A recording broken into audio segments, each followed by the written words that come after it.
So why not sell to them? Yeah. That's a funny thing.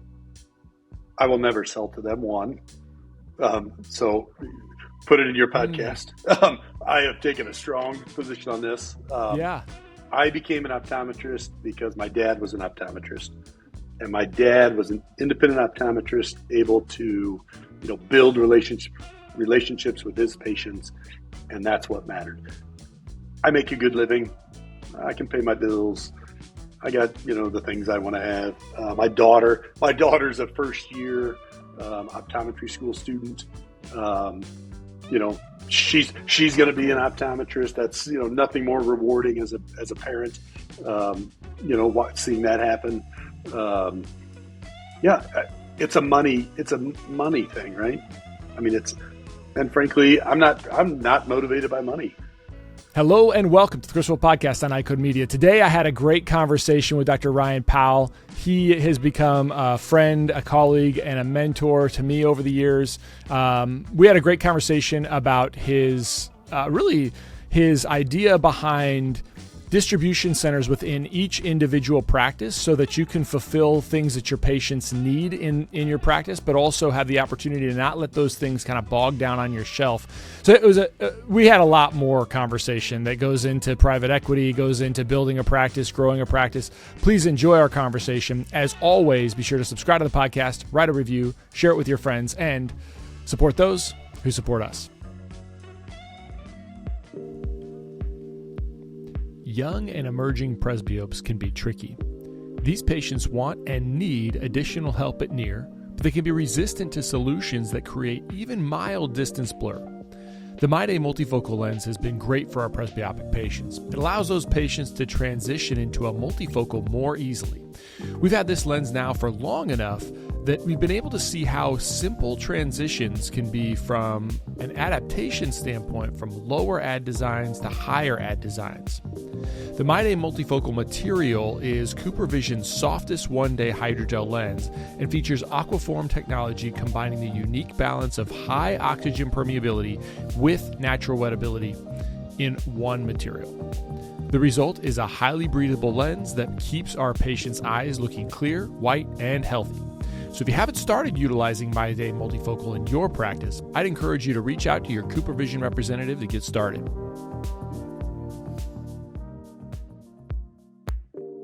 One of the challenging things with patients is that when they invest in a really high quality pair of glasses and customized lenses, occasionally it can be difficult to keep those lenses clean, scratch-free, and smudge-free. Now, we have the ability with Crizal Sapphire HR lenses to offer our patients a best-in-class anti-reflective coating that is also resistant to scratches, smudges, and deposits. This means that patients spend more time enjoying clear and comfortable vision and less time caring for their lenses. So remember that you can provide patients with the best in quality, best in class, transparency, clarity, durability, and UV protection in a single Crizal coating. If you want to learn more about Crizal Sapphire HR, contact your Essilor account executive or visit essilorpro.com/Crizal. Ryan, so you're in Idaho right now? Boise, Idaho, which I've never been to before. It's a beautiful place. I do a couple of CE talks related to nutritional supplements and eye care. So carotenoids and importance of DHA and EPA, fish oil, omega-3s. We go through the flies study. So vitreous health, the little fly study that John Nolan did. Yeah, good stuff. Yeah. They've got it. So I this is what I want to know. So this is just kind of a peek behind the curtain because,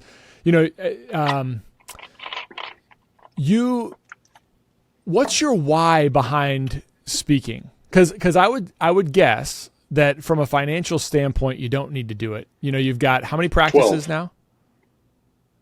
It's a break. It's a break. It's so, a break from the 12 practices. Yeah. No. Yeah. And I think that's go ahead. Give me your why. I mean, it's Keep great. going. I don't remember kind of where I got started doing speaking things, but I enjoy the mixing it up. It's kind of it's another little thing we in optometry can do. I would have no reason to be in Boise, Idaho, probably without doing this. So that part, is pretty awesome. I also think it forces me to kind of stay on top of things. I'm going to get up in front of a room. I better be doing my homework and know what the heck I'm talking about. So, there's a little bit of maybe holding myself accountable. That's my why, I guess.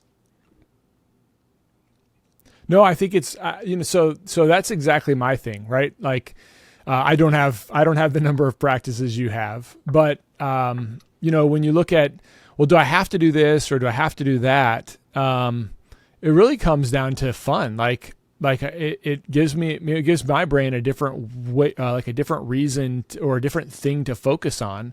And like you said, it's a break. And the reality is like, sometimes I need a break from speaking or a break from podcasting or a break from consulting, and that's my practice. So I think what you're doing, so I think what you do, and that brings us to the next thing that you have, which is kind of one of the things I wanted to talk about with you here. But I think that is the beauty of the profession is we can have all these other different sort of avenues to keep our brains working and also to generate some revenue. But it's also the detriment when I think people don't realize that, and you see people just get burned out in practice. Yeah. So I think it's a guard against burning out in practice as well. And, for me, I think it pushes the comfort zone a little bit too.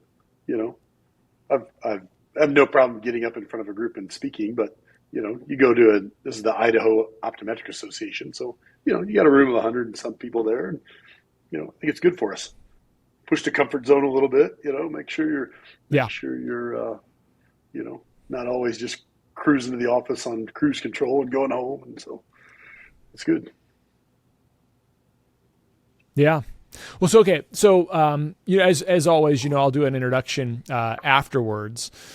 But I'd like to talk to you about your practices. So you're kind of in the same boat as I was in, well, when I first got out of school, and I think you were as well, you came into practice with your dad, correct? So that was the original plan.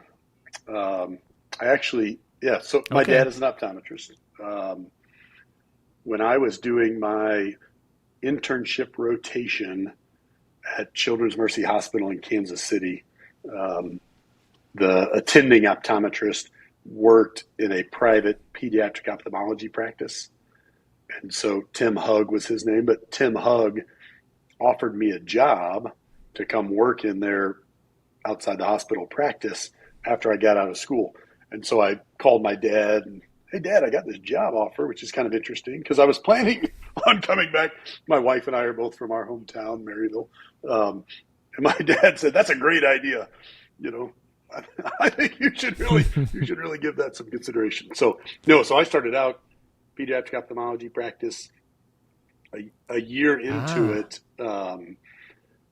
my dad didn't go into his practice on Thursdays. So Thursday, the lights were on, employees were there, but Dad took the day off. So we lived in Kansas City. It's about 100 miles from where my dad's practice is. And so I started going up. I said, Dad, how about if I come to your practice that one day a week when you're not going to be there? So I started doing that one day a week on his day that he was off. And then very shortly, and again, I thought at the time that would be kind of the segue into moving back to Maryville. A few months into it, I realized, you know what, I think I'm going to open my own private practice on the other 4 days in Kansas City and come to his practice one day a week still. So that's how that. So you opened a cold practice in Kansas City, single location, cold practice, on 4 days a week. How long ago was 2004. That? Okay. And so you graduated 2003? I graduated May of 2002, right in there. May. It's literally May 1st of 2020. May 1st of 2003 was the first Thursday I went to my dad's office. So a year of working at, of being at the pediatric ophthalmology practice. And then, you know what? I'm not going to do this. I'm going to do private practice. So it was literally May 1st of '03. And then April of '04, opened my own in a strip mall, just like we all do. Pay way too much for a, sign that lights up at night, and start with. That's so interesting. So we're going to have to get a new sign as well. I'm moving our location, and I think the same thing. I'm like, I don't need any lights in this sign. It's amazing. Nobody comes to us because they saw us along the road. They just don't anymore. Yep. So do you light your signs still? No. So from that location, I built my own building. So moved out of the strip mall, built our own building, and nope, they're just metal letters flush on the facade. And the same thing. I'm like, nobody's, we're not trying to sell pizza here. We don't need the nighttime traffic identifying us. Interesting. It is amazing how much some level of visibility is important, though. So our new location, because I debated when I moved out of that strip mall and built a building, there were two lots, one that was right up on the main thoroughfare and the lot we're in, which is kind of just a step back from it. But where we are up on the main thoroughfare, they ended up putting in a Starbucks, and there's a very busy gas station on another corner there. And the visibility where we are, everybody can see us. We don't need a lighted sign because everybody's driving around there during the day, finds us. Yeah. But so what's interesting is you went into practice with a pediatric ophthalmologist, and then something about your dad's practice, the time you spent there for that year, made you decide, or maybe it wasn't even a year, but by the time you built your own practice, made you decide you wanted private practice. What was that? Yeah. So we were at the county fair. You'll love this. We're in Maryville, Missouri. It's a town of 10,000 people with a college. My dad at Northwest Missouri State University. Fantastic college. My dad had solo practiced for 30 years. So 1972, he graduated. We're at the county fair. Some friend comes up to us and we're standing side by side. And they said to my dad, "Jeff, how's it going practicing with Ryan?" And my dad said, "Oh, it's fantastic. I love it. But my foreopter," and he puts his arm up in the air and he kind of reaches to his right. "My foreopter has always been right here, and now it's over here." And I remember looking at him and going, "Oh my gosh, you literally have set your ink pen in the same spot for 30 years and you know where it is." So, he and I had a lot of discussions about it. And the beauty of it was he and I had a great arrangement. On the Thursday that I was there, it was great. The financial aspect worked well. He took care of us so that we could open the practice the other 4 days. He made sure that all worked out well. And he, had a lot of advice for kind of getting my place started. And I still went up there. So I was still involved heavily with his practice. And so until he was ready to retire, I was involved. So I bought his practice well down the line 10 years later. How many practices did you acquire or start between when you started your practice and then purchased his? So good question. So we've started. I've started. I've lost track. I don't know. I've started 2 practices cold. One of those, I would say, it was in 2009. The first one. If I went back, I'd say even to this day, maybe debatable whether I would do that one again. Primarily because the challenge was having a good doctor there engaged. And frankly, in the last 2 years, we've gotten that. So that the doctor that's there now is fantastic. And it's all going well. But the other one that we opened cold was in 2018 in a community where the doctor that works there lives there. And that's been great. So the others, and frankly, most of the others that I purchased, the first one that I purchased from a doctor, that doctor called me and said, "Would you like to purchase my practice?" And many of them have been doctors that I knew from being involved in the state association, Missouri Optometric Association guys. I was the president of our association in 2010. These were retiring mode, former presidents of our state association. So we kind of knew where we all were in terms of, or I guess a good way to put it, they kind of knew what they were getting in me as far as my commitment to our profession, which was a difference maker for a lot of them. So all of them except those two were purchases from retiring mode docs. And so then what do you view as the distinguisher between your practice being a private practice and then, how do you keep a practice that has 12 locations with associate doctors feeling like a private practice? What's the magic? Relationships. I think it's as simple as that word. And my dad's practice, when I went and kind of decided I wanted to be an optometrist, going in the exam room with him and seeing him interact with his patients. And, those patients were there because of the relationship they'd built with him over all those years. And so that's what we do, and as a business owner with associate doctors, it's my relationship with the doctors. They know that I want them to be great optometrists. They know that I want them to build relationships with their patients.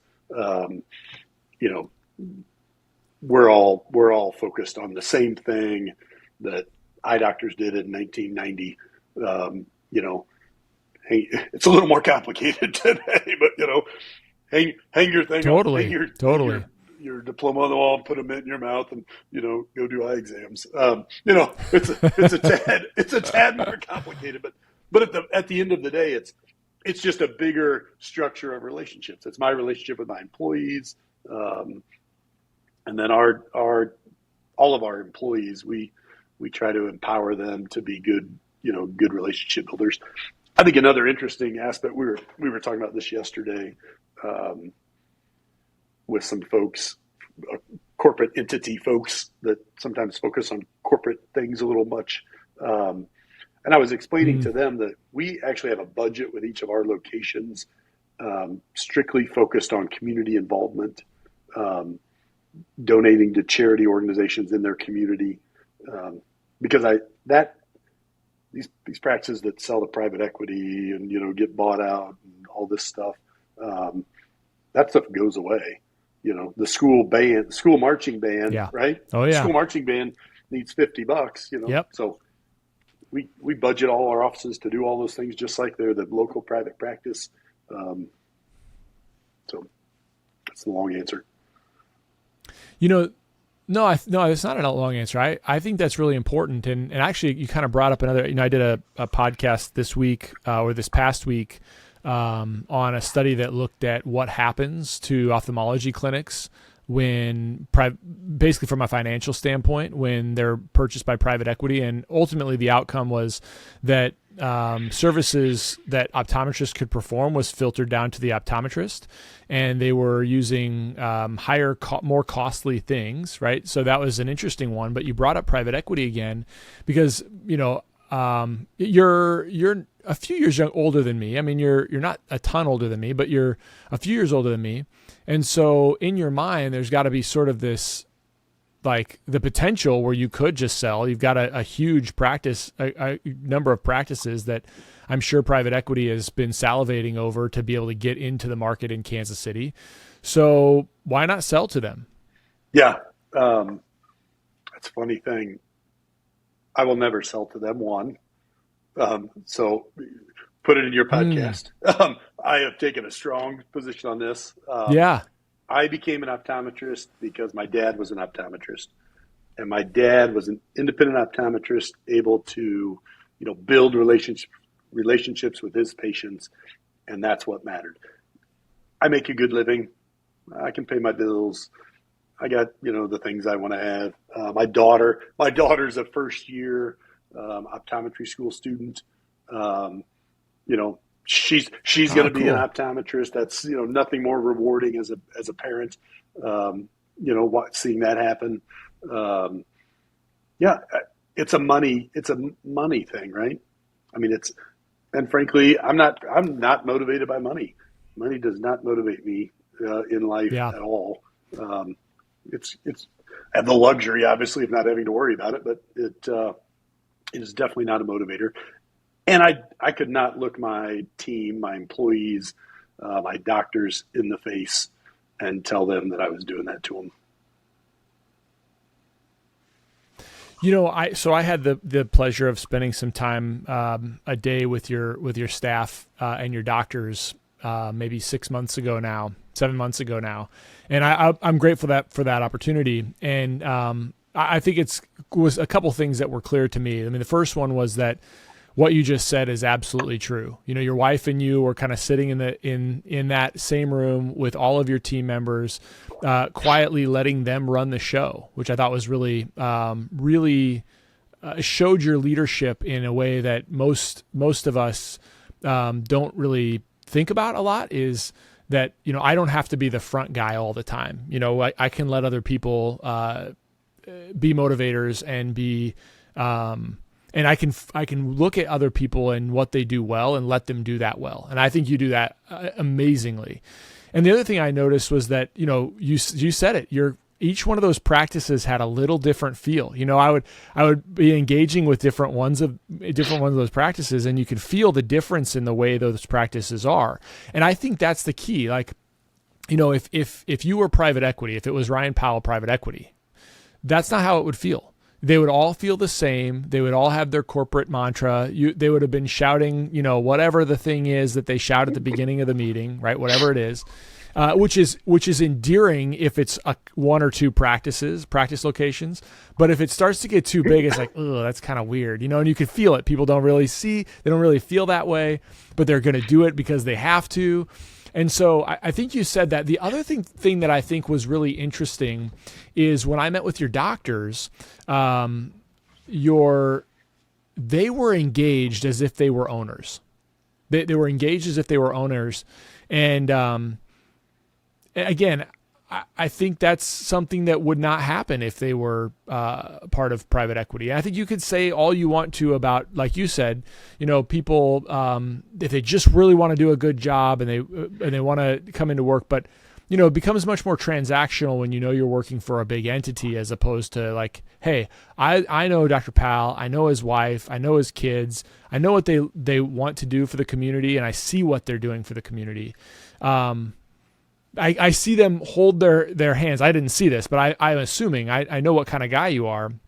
Your patient in the exam room is having a rough time with something going on in their life, and they break down, and you're getting choked up about it, right? Your team sees that, and that's real. That's human, and that's something that private equity can't offer. Right.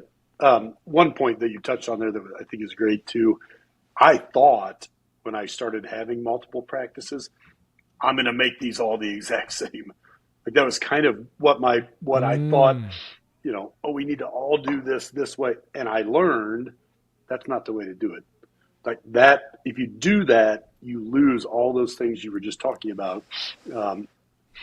I thought that was the way to make it work well economically. And that's why private equity does it that way. Well, it turns out you want it to work well economically. These are independent optometry practices, really, really in that same model that, my dad's practice, Leslie Whitman, who's the optometrist there full-time now, she lives in Maryville with her husband, Zach, and their two kids. Katie, who's our manager there, has been there all through since my dad was there. Our patients see that practice just like it always was with my dad. They run the office. We provide them with the tools.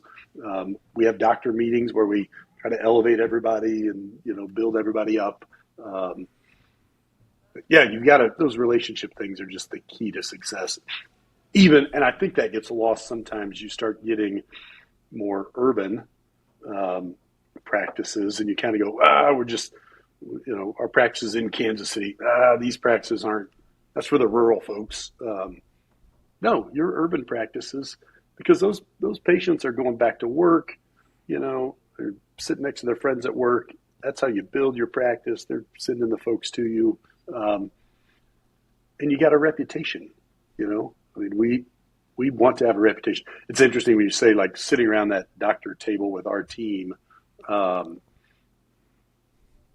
We have had a few doctors come and go as we've grown, and maybe weren't the best fit, and they always seem to kind of figure that out, and they don't stay with us. 2 or 3 over the years, because the ones that were sitting around that table, leaning in, it's their practice, and they know from me, I want it to be their practice. Yes, they don't own it, and they don't have the equity piece, but it's their practice. We give them directives. I mean, we recommend, hey, if you're choosing between these light products, here's the one we want you to use. We have optical programs that we roll out across the board. But our goal is to give them the tools to make it easy for them. Practice optometry, do it at the highest level. So I've had doctors, literally non-equity owning doctors, that when they've had a staff shortage in their little practice, they're answering the phone, making appointments, learning how to file vision plan claims. I mean, sometimes I'm like, holy cow, I can't believe you did that. Pretty impressive. Yeah. I think it's important. And that's a testament to the way you've built it. And also my suspicion is that while they don't have an equity piece, they can sort of earn like they have an equity piece, right? Like they have other incentives, to have sort of quote unquote ownership of those practices without, actual equity in the practice. And, so yeah, I think that's interesting. That really kind of brings me to the next topic, and the original topic that I asked you to come in and talk about, which is kind of your online presence. And how other doctors can kind of tap into that online presence. So what I like about what you're doing is that, I mean, it kind of reflects exactly what we were just talking about, is you can have you can plug in to systems that work well, that still feel like your practice. And that's kind of what you're trying to do, with your online store. So kind of tell me the emphasis for that, and then to start it with your practices, and then also where you saw the opportunity to engage other practices outside of yours. Yeah, and I think it all kind of stands on that foundation of, I'm all for independent optometrists being successful. And so what I looked, it frankly, it all started because of something that annoyed me about my own practices. And that was my patients. I was making recommendations to my patients for products, non-prescription, eye drops, supplements, whatever it might be, sprays, whatever, right? Eyelid cleaners, all the things, masks.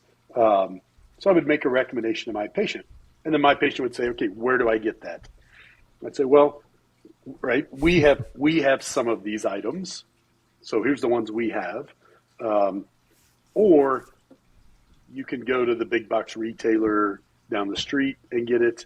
You can go online and try to find it. I don't really have a great answer for you. Most of the time I was sending them, good luck. Go on a scavenger hunt. Yeah. Let me write down the name of it. And if you've ever looked at the shelf at, a corner pharmacy, I don't know how they find anything. So it started with me kind of going, all right, how do we fix that for our own patients? I would also have products that I'd go to an exhibit hall, CE, I would learn about something, I'd bring it back to the practice, I'd order a case of it, I'd have it there, and then I'd use some of them, and then bada boom, bada bing, I'd look in the cabinet, and I'm like, I got a whole bunch of expired products sitting here. So expired product was an issue we would run into. And then kind of lastly was patients in my office, they purchase the product from me, but how do they repurchase from me? And one of my buddies, I think probably the week I actually started this, one of my buddies' wives, he texted me and said, hey, Kelly needs to get some more of those eye drops you got her when she was in your office 3 months ago. Where does she get them? I said, well, she has to drive to my office, right? or find them somewhere. Right. So really those 3 kind of obstacles that were just annoying things for me.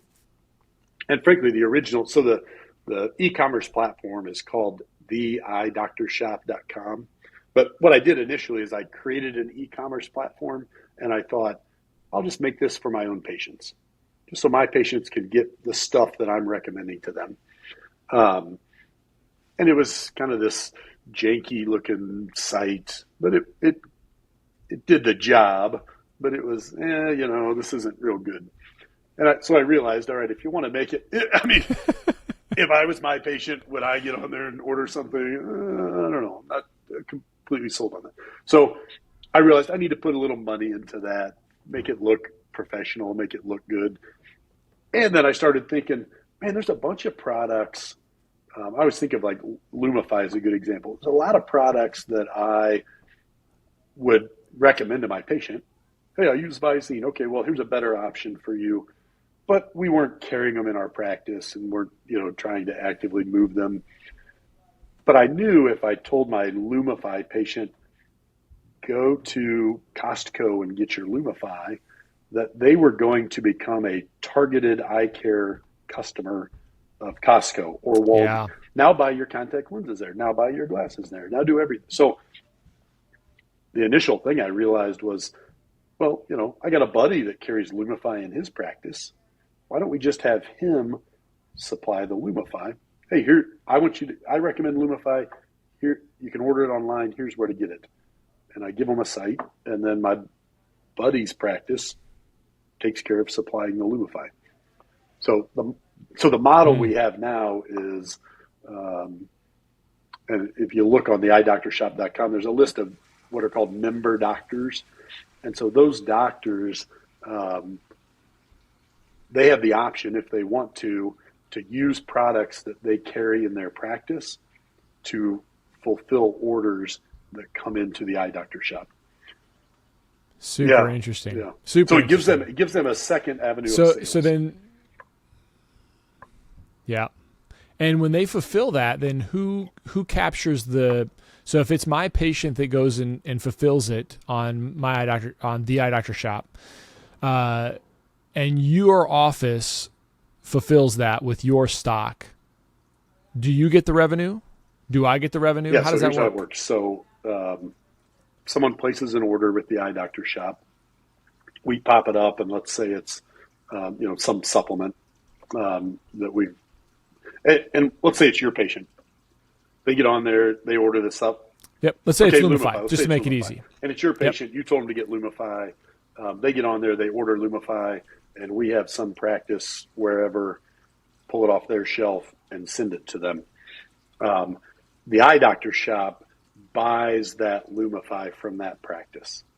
So I'm buying it from, it wasn't your practice, it wasn't my practice. I'm buying it from that practice that carries the inventory of Lumify that your patient ordered. And so the practice that carries the Lumify now can sell product to two different avenues. They can sell it in their practice to their existing patient that's there that day, or they can sell it to Chris Wolfe's patient who bought it from Omaha. We set pricing on, here's how much we pay you when you sell one to the eye doctor shop. So it's not the same. They don't. The margin is a bit different. Not the exact same margin they get when they sell it in practice. Sure. There's shipping and handling, and there's expenses. But then the other piece that we do is halfway through the year, we run the revenues, we take out the expenses, we get the net revenue from the entire business, and 50% of that is split amongst the member doctors.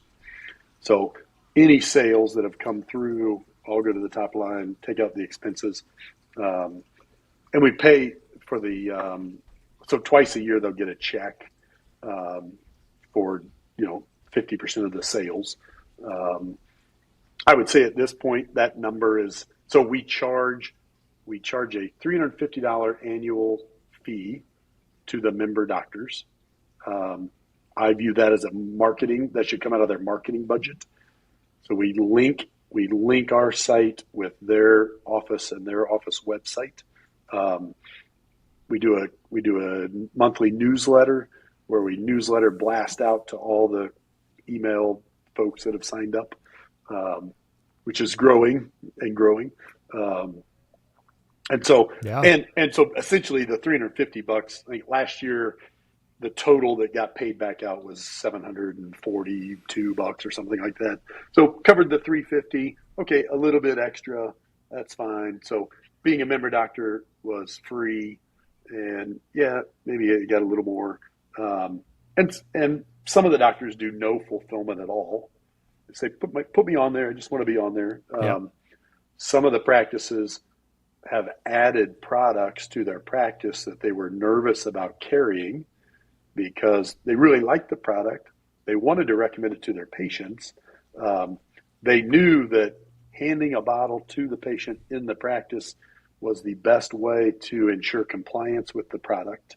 The patient was going to get it, but they were nervous about kind of the same issues I had, expired product, and am I going to move enough of them?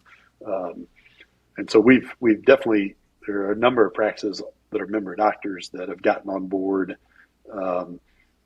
and said, "Oh, this has been fantastic because now I don't have no more issue of am I going to move these products?" Yeah. So what happens if I want to sell Lumify to my patients and also fulfill, and another doctor wants to? Do you kind of have a lock on the stuff that you want to fulfill, or can it come in and I can just be like, my guy's there just triggering it off, like, yep, we're fulfilling this, we're fulfilling that, we're fulfilling this. So that's great. I'm going to get this in front of the next guy. So the way we do that right now is when someone becomes a member doctor, we say, tell us what products you want to do fulfillment for. And they give us their products. Then we send them the shipping packaging to use. And then what happens is we just go through a rotation. So we get 3 orders of Lumify. We just go through, the first one gets this one, second one gets this one, third one gets this. All right. And if we only have 3 or 4 that carry that product, we just go through them, so just rotate through we do a little bit of geography distribution with a couple of products.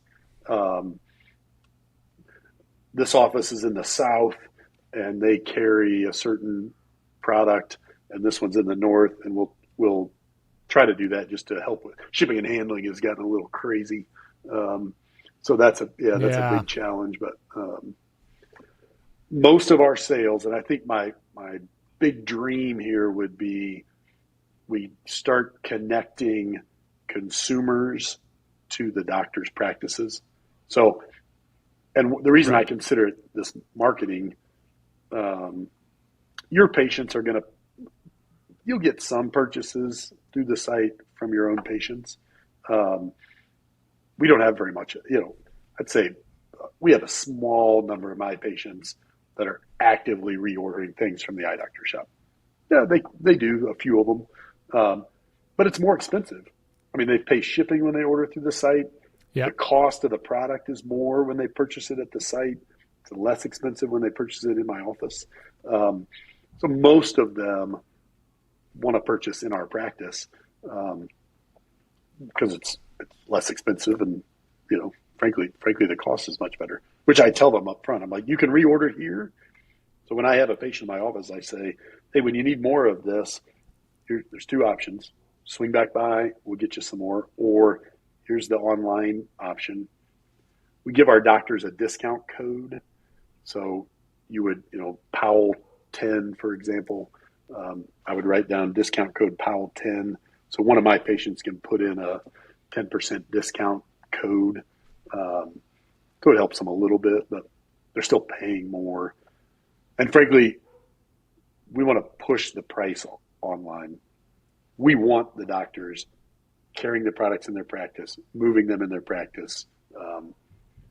Even with the eye doctor shop, we know that if you put it in their hand in your office, and just a little tidbit on this, I think this is something that I was never that good at for a long time, but kind of have learned. We literally put the product on the dispensing table in the optical, and when I do my handoff with my optician, they need a progressive, and we talked about blue light protection, all the things we've learned how to do with handoffs. And then we kind of always just ignored that, we're doing these other things. But now we say, and we talked about starting this carotenoid supplement, or we talked about them needing to get a good triglyceride fish oil, and here it is, and here's the pamphlet. But that's what we want our doctors. We want doctors to be able to do that. And then this really the majority of sales are, someone out in the middle of wherever that you and I have never heard of, ordering product from our independent optometry practices. The most common questions I get include, what ophthalmological codes or evaluation and management codes should I use? What ICD-10 codes do I need to bill with this CPT code? What CPT codes can be billed together and what can't? And my favorite, how do I manage a patient who has diabetes who comes in for a quote-unquote routine eye exam? These questions really highlight the confusion and uncertainty that serves as a daunting hurdle for providers, makes it more challenging for them to care for their patients and provide those patients with the best opportunity for a lifetime of ocular health and clear vision. That's why we built iCode Education, for this specific purpose. Our mission is to provide optometrists with resources to help you understand disease states, revenue cycles, and billing and coding so that you can put that on autopilot and truly care for your patients. Check out iCodeEducation.com. That's EYECODE education.com. We've developed a premier billing and coding bundle that includes all of our billing and coding resources in one place. We also have a 10% discount code just for listeners of this podcast. Enter the coupon code EYECODEMEDIA22 at checkout. We'd love to work with you. Check out iCodeEducation.com. My patients with macular degeneration want clear and succinct recommendations from me related to products and solutions that can benefit their long-term ocular health and vision. To do this for my patients, I need to be confident that what I'm recommending will have a benefit to them. And that's why my supplement of choice is MacuHealth. MacuHealth is specifically formulated and clinically proven to rebuild and maximize macular pigment over a lifetime. This results in enhanced visual performance and aids in the treatment and prevention of age-related macular degeneration. I've discussed carotenoid absorption on this podcast with Dr. Nolans and Stringham, and MacuHealth uses a patented process called micromicelle technology.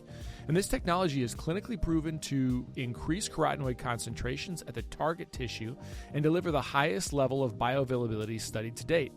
MacuHealth has been great for my patients. We really feel like we have the ability to help those patients in all categories of macular degeneration. If you're not utilizing MacuHealth for your patients, check it out for yourself by contacting your MacuHealth representative.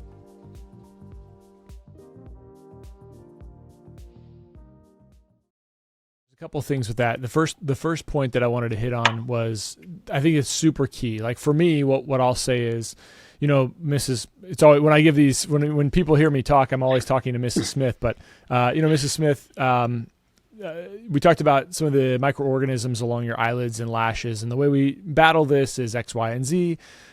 Sarah's going to show you Peak, which is what we use to help battle that. You can find it here, or you can find it online. Or we do the same thing, Lumify. You can find it here or you can find it online. Then I'll say, we price it what Amazon prices it here, right? So I usually, because we've done that, we've done the research internally to know that we're going to be at or below the price of Amazon. And I think that it sends a couple messages. So that's the first.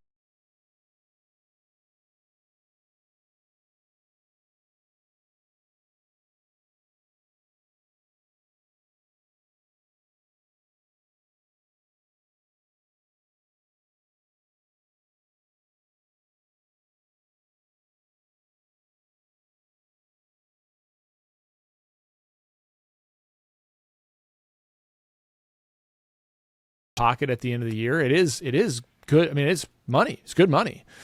But like the most important thing is that the patient gets it. And so I want to try to take them off of this. Like when I say you can buy it here, you can buy it online. My thought in doing that is to say, like, yes, I get something if you buy this here, but I'm really I'm truly agnostic to that. So that makes me feel better, at least. You could tell me if I'm making a mistake there. I want to get your reaction on that. And the second piece I want to get that I really think is interesting is that Amazon 3 years ago, 4 years ago, was less expensive than physical purchasing.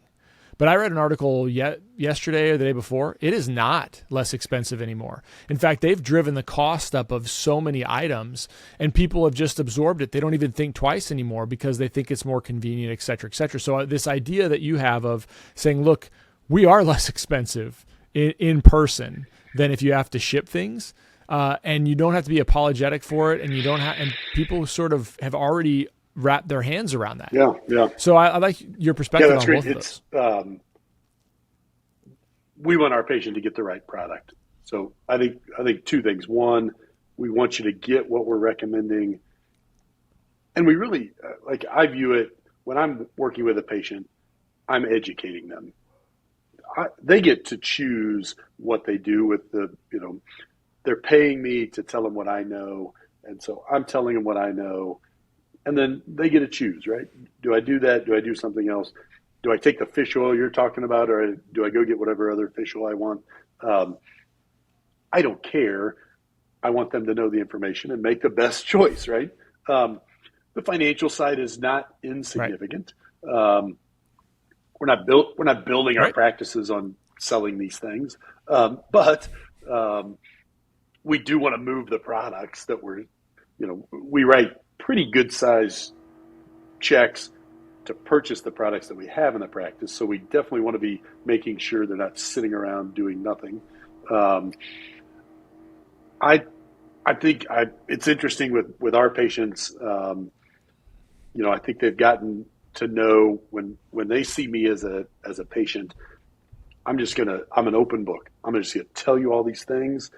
I'm also going to not shy away from making a product recommendation, because I know about this product, and let me tell you why that's the one I'm recommending to you.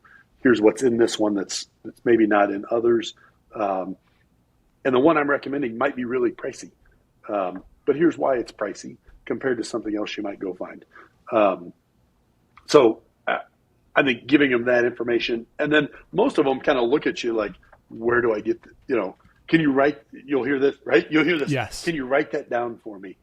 Yeah. Write it down. Oh, I'll just get it from you. You have it? I'll just get it for you. Thanks. They could sit back, sigh of relief. I know. It is a relief. And I just say, yes, we can get it for you today. Yeah. Thank goodness. I thought you were sending me on a scavenger hunt to go try to find. This is great. Now, how in the world am I going to figure this out? So that piece of it for us, I think we've learned to do that. And it's interesting, in my practice, I have a lot of different doctors. Some of them are not very good at discussing things like this, and some are great at it. It's a bit of a psychological, I think probably for me, as I've gotten older and I realize some of the value more of some of these products that we recommend with our patients with aging eyes, maybe I'm talking about it more than some of my younger doctors might, maybe. Yeah. So I think from the financial side, I think that I have practices that make good money on product sales, but it's really more of my patients are just glad that we have a good spot to get it from. I also think sometimes, Doc, I remember kind of critiquing my dad at one time. Why'd you tell that guy that he needed to get a straight top bifocal instead of a progressive? Well, that guy works down at this place, and I kind of knew his budget a little bit. We, for years, have always sort of learned. Well, we've learned, right? And this kind of came with Daly's contact lenses too. I think I never would talk to patients about Daly's contact lenses. They don't want to pay that much. They don't want to spend the money on Daly's. Let's put them in the monthlies. I got myself out of the way in those conversations now, because of talking to smart people like you and others that are like, dry eye treatments, right? Blepharitis, using the peak for blepharitis treatments. Why would you get in the way of them having the opportunity to treat their eye problem, right? So, and I think that happens sometimes with these products, and we get a little like, I don't, I don't want to sell them something. Yeah, I get that. I want to educate them. I want to give them the tools to make a good decision. And then I want to make it easier for them to say yes or make the purchase. And I just want to eliminate the barriers. So in-office is great in terms of that. I think certainly having different avenues of moving the product helps them. And then I forgot your second question you were asking me there. I think I went off on a tangent. Oh no, it was more just it's good. I think it was just more of an observation that, we think that online is going to be less expensive, but it's not less expensive, and in the majority of cases, shipping and handling is expensive these days for one. But yeah, I've been known in the exam room to Google things with the patient and just say, well, let's just look this up. Right. I do that a lot with fish oil to see what fish oil they're using. And is it the triglyceride form of a fish oil or not? But just to look up a price. Hey, here's the price online. Here's the price here's the price here. And I do the exact same thing you do. I don't care where you get it. I want you to know what to get, because I know if you walk into Walgreens or some other CVS or, the grocery stores around us, and you stand in front of a shelf of these products, I don't know how you figure out what the heck to get. There's a lot. I have a picture actually of. Well, the way you figure it out is you see compare to this, and then you look at price. That's the way they figure it out. That's the only differentiator. It's interesting in my CE educational talk that I give. I think back to when I first talked to my patients about fish oil. And back when I first was telling them about fish oil, I knew it was good for reducing inflammation and that would help your dry eyes. And initially I would say to a patient, you should take fish oil. It will help your dry eyes. And my patient would say, what, right? They'd say, what fish oil? I'd go, I don't really know. And then they would say, how much fish oil, right? It was like those two questions. How many milligrams per day? It was kind of like, 1,000, should be fine. It was kind of this was 10 years ago or so, right? Fortunately, we've learned a whole lot since then in terms of, making, with these things, we can make good recommendations. On the eye doctor shop, these are doctor recommended items. These are all items that independent optometrists have in their practices. I think a big differentiator so there's other avenues of having an online option for your existing patients. And the differentiator I think that we have is we can take care of your existing patients, but we are also appealing to, here in Boise, Idaho today, there's someone online looking up macular degeneration supplements or dry eye supplements. And again, our newsletter, we're trying to do this with it. Those people need help. If they're not they're trying to find that online. Some eye doctor somewhere has failed them in giving them the education about what they could do, right? It's super interesting that when one of the things you've seen me do is what I term total patient care and building a pillar in your practice. And one of the things that we do at the very beginning is set up intake forms, and we talk about communication. And ultimately both of those things are essentially there to remove barriers. The first barrier is the doctor. It's so weird. Like the first barrier to care, I think, is the doctor not recognizing the problem, not knowing how to communicate the problem, maybe not even not recognizing it. That's not accurate. It's not being able to see that this problem is worth the time to take some really deep dives into and have like long or not even long, but important communication techniques with the patient about. And so they wind up not blowing it off, right? They'll document it. They'll talk to the patient about it briefly, but they don't then remove the barrier in the patient's mind to seek the care or to seek the follow-up or to execute on the recommendation that the doctor's making. And so one of the things I've learned so much over the last year and a half of doing these types of programs is that, like, one, you have to remove barriers for the doctor. The barriers of thinking this isn't going to be worth my time. The patient won't pay for it, as you said. And the uncertainty of feeling like, oh, I'm a salesman, right? You got to remove those barriers. And then how do you get those doctors to communicate and staff to communicate in an effective way that will remove the barriers in the patient mind? Well, what would those barriers be? Well, they might be something like, I'm speaking too much to your cognitive brain. I need to speak more to your emotional brain. How do I actually compel you, because you're the hero, you're on the journey. I'm not the hero as the doctor. I'm your guide, right? So really being intentional about how we're communicating with people, I think is very fascinating to me. And ultimately the goal there is to remove the barriers, right? Remove the barriers of like the apprehension from the doctors, and then also like compelling the patient to do what is in their best interest.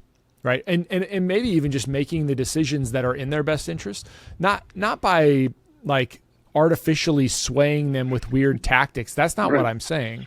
I'm saying, like, communicating effectively to them so that they understand the importance of what you're doing and why you're doing it is it's a huge aspect of practice that I think most of us never really focus on consciously. And I love that you have focused on it consciously. Yeah. It's interesting with what we do with nutraceutical supplements.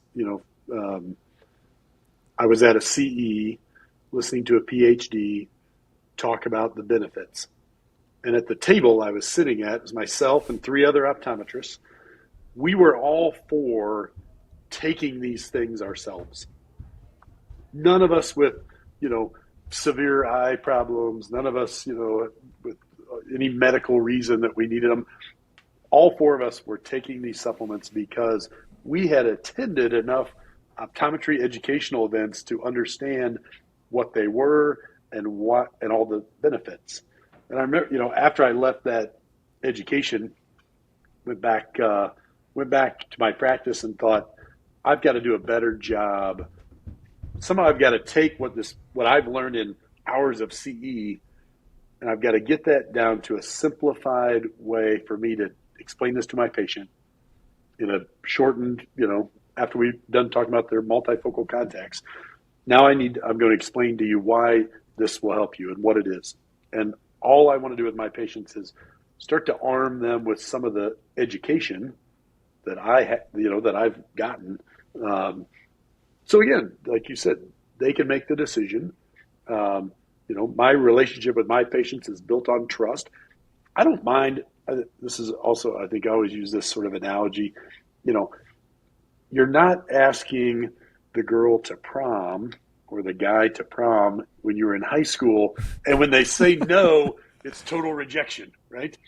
No, it's totally fine if I have a patient and I educate them and they, okay, great. Thank you for the information. I want to go do some research on this, right? That's great. Or thank you for the information. Yeah. Yes. Thank you for the information. Yes.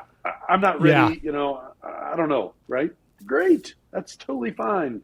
We take that way too hard. Yeah. I don't know if all physicians do it this way, but it will crush. It will crush an optometrist when you have a new product or a new solution for a patient, and you go out on the limb, you really believe in it, and then the patient doesn't do it. Right. And it's like, and then what, the widget or the product just goes and sits in the corner forever because our feelings are so hurt. I will never talk about this. Because they didn't execute. I will never talk about this again. It did not work. Yes. I put so much effort. Effort. Yeah. And I think I've kind of learned with patients, even, asking them with some of these things, tell me what it is, like, tell me what you're thinking about this, right? And so some of these treatments, let me tell you about it, and then I'm curious to know what your thoughts are. Let's talk about this a little bit, Yeah. Okay, well, here's why I don't think I want to go that way. Yeah, the budget is an issue. Okay, but that's great. Whatever the other reasons might be. I think I learned that approach with people asking for their PD to go purchase their glasses somewhere else. And yeah, tell me what you say there. I just say, where do you plan to go get your glasses? So, right? Because I used to just say, oh, geez, Louise, I can't believe it. Give them their PD. I don't ever want to see them again, right? No, so I just say, where do you plan to go get your glasses? And then, if they mention Zenni, for example, I say, okay, well, those are what we would refer to as disposable glasses. Don't let them talk you into overpaying. If you're going to get a $30 pair of Zenni glasses, I get it. You wear contacts most of the time. You want a bright orange frame to wear with your orange dress.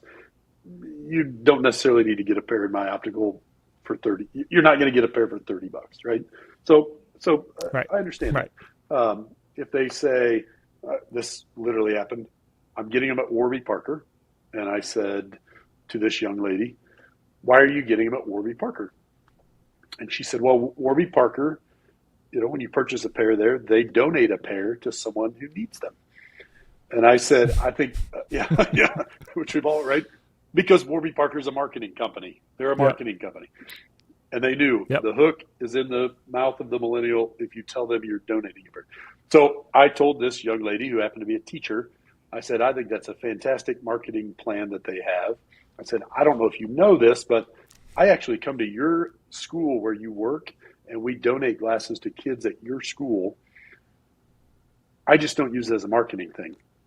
We just do that because it's good. And this, of course, she was like, oh, and what are the chances of that, right? But she was like, oh, geez, right. Okay, fine, But most of the Warby Parker buyers, I say, that's great. We have an alternative option in our practice. We'd love to show you the alternative option. We're going to use better lenses than what they're going to use. So I get that's cool. I get it says Warby Parker on there. We'd love to just show you ours. And the lens quality is going to be different. So I think the bottom line is we just don't shy away from it. And we also, people kind of grow up and learn the difference. We're not going to shun. They do. We're not They going to totally shun do. them. I used to kind of joke that it was nice to have a practice near some of these, free eye exam sort of businesses, because the patients that we want grow up from those and, show up at our door. Yeah. Yeah, look, I'm going to be respectful of your time, Ryan. But I do need to say this because I don't think I've said it to you personally before. And first of all, we could go on and on with these conversations, as I hope we can in the future, as at an upcoming meeting or just hanging out. But you and I have known each other probably for 7 to 10 years, I would guess now, and I knew you were the real deal. About it had to be 4 or 5 years ago, and there was we were at a meeting, and there was a guy who was at the meeting that had become a consultant for kind of an independent practice group who wound up, I believe, selling to some sort of private equity firm before he became this consultant. And you were right there to hold this group's feet to the fire. And you did it in a respectful way. You did it in an honorable way. And so thanks for standing up for all of us, and also kind of, putting your money where your mouth is. So I appreciate that. I think you know what I'm talking about. And